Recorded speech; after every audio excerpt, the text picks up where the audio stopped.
Всем привет! Мы продолжаем рубрику канала, посвященную обзорам крупных масштабных моделей из моей коллекции.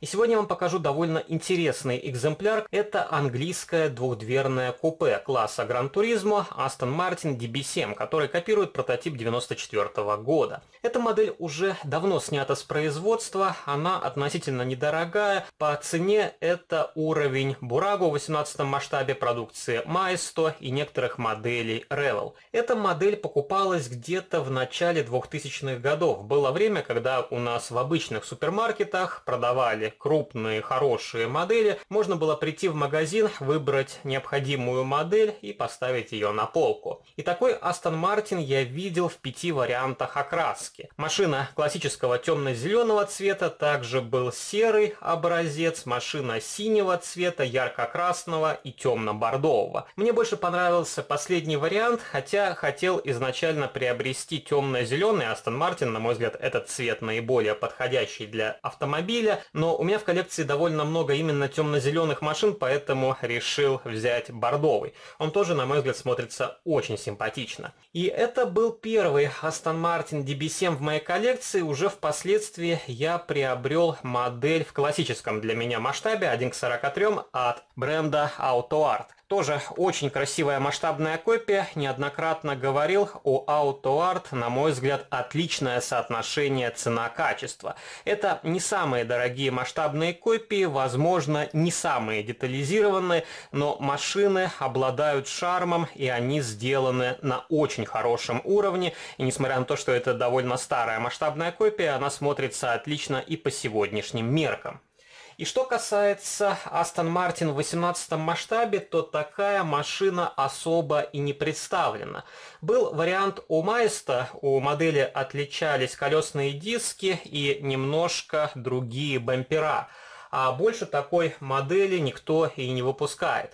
И, конечно, сейчас довольно большой выбор различных моделей в 18 масштабе, но в основном это глухие болванки из эпоксидной смолы, а вот такие старые модели с открывающимися элементами канули в лету. Да, есть бренды, которые выпускают полные открывашки, но там совершенно другая цена. И, например, такую модель за 30-40 евро в продаже в нынешних реалиях вы просто не найдете. И также для сравнения я вам приготовил еще две модели, одну от Burago, вторую от Maisto.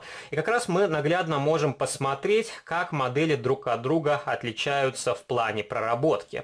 Это довольно тяжелое изделие, у модели металлический корпус, все открывается, дверки, капот, крышка багажника, вполне хорошая подрессоренная подвеска, но, конечно, это не такие навороченные модели, как современный AutoArt. Но, тем не менее, опять же, если мы говорим соотношение цена-качество, это вполне добротное изделие. И это, скажем так, начальный вступительный уровень, если вы хотите собирать модели в 18 масштабе. И давайте заглянем в салон. У этого автомобиля правостороннее расположение руля. Как принято в 18 масштабе, при повороте передних колес также вращается рулевое колесо. И интересно то, что пластик тут не окрашен, но смотрится очень симпатично. И сама панель приборов тут в бордовом цвете, а нижняя часть это белый вариант и также двухцветные сиденья. И спинки сидений у этой модели откидываются. Также можно заглянуть с водительской стороны. На панели приборов наклеена декаль, также присутствуют лепестки включения сигналов поворота, педали, рукоятка переключения коробки передач, и на дверных картах также наклеили наклеечку с дверной ручкой и декоративным деревянным элементом. Зеркальца тут в виде самоклеющейся фольги выглядят вполне симпатично. Зеркала тоже окрашены в цвет корпуса автомобиля. Почему-то забыли обозначить поворотники на передних крыльях, хотя для них есть небольшие выступы. И я думаю, тут можно наклеить прозрачную деталь, это небольшая проблема, или вырезать небольшой прямоугольничек из какой-нибудь наклейки. Также у модели отдельные дверные ручки, вполне хорошие колесные диски, они по дизайну напоминают настоящий колесный диск этого автомобиля, Правда, есть некоторые упрощения. И тут технология крепления колесного диска точно такая же, как на моделях Burago. Просто колесико вставляется в специальный штырек, который отлит вместе с днищем автомобиля. Вот так выглядит нижняя часть, серебристая выхлопная труба, она раздваивается ближе к задней части автомобиля. Схематически изображен редуктор, полуоси, и подвеска у этой модели немножко пружинит. Правда, скрипит, нужно смазать ее маслом. Также сымитирована нижняя часть двигателя, коробка передач, и почему-то забыли изготовить карданный вал. Тоже странный момент, но да ладно. Также можно посмотреть, как реализован поворотный механизм, и у этой модели мне понравилось, как расположены крепежные винты. Они располагаются в таких местах, где не портят общий вид нижней части автомобиля. Единственное, не продумали крепление масштабной копии к подставке. И такой элемент можно было расположить тоже где-то с боков. И эти модели изготовлены в Испании. Давайте посмотрим, как выглядит моторный отсек. Двигатель тоже из пластика, окрашенного в массе. Присутствует надпись Aston Martin. И также под капотом есть такой небольшой кронштейн, чтобы он держался. Хотя, я думаю, эта деталь особо не нужна, потому что капот и так фиксируется практически в любом положении. Дворнички из пластика, их можно двигать. И эта модель долгое время у меня стояла на открытой полке, поэтому она немножко запылилась и лакокрасочное покрытие потускнело. Потом будет время, разберу масштабную копию, отмою ее, заново пройдусь полиролью, чтобы вернуть ей прежний лоск, и уже тогда спрячу в обычную коробочку, чтобы она больше не пылилась. И давайте откроем багажник.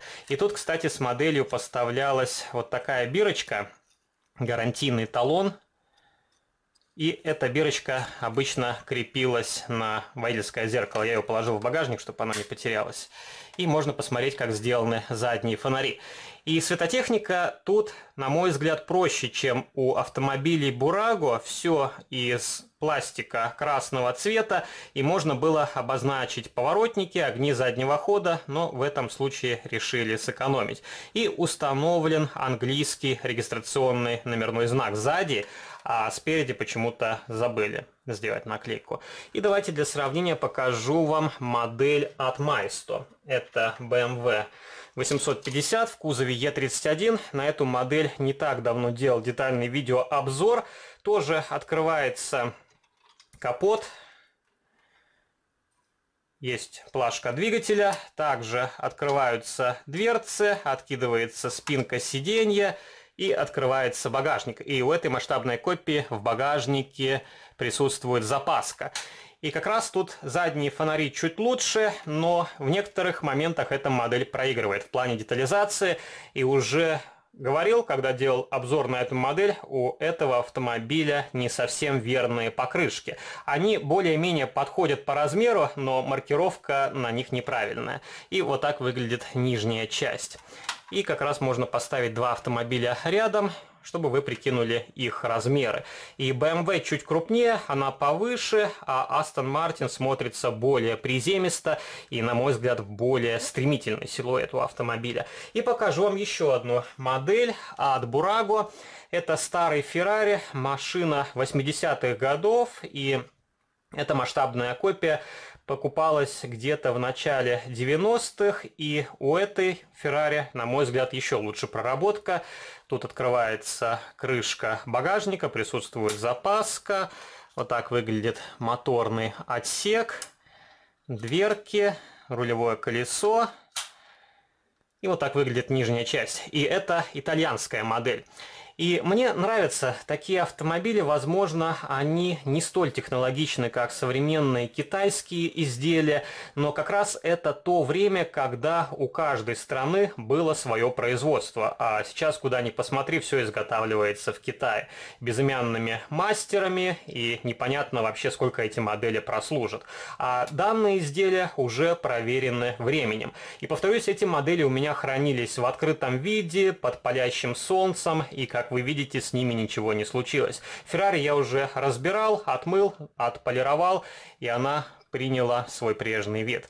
Если вам понравился данный видеоролик, то не забывайте поддержать его лайком. Вступайте в мои группы в социальных сетях ВКонтакте и Фейсбуке, жмите на колокольчик и также подписывайтесь на мой второй канал, там тоже регулярно выкладываются разнообразные видеоролики на масштабные копии из моей коллекции. И если вам интересны другие модели в 18 масштабе, которые есть у меня, поддержите видеоролик лайком и обязательно напишите в комментариях. А на сегодня это все. До новых встреч. Пока.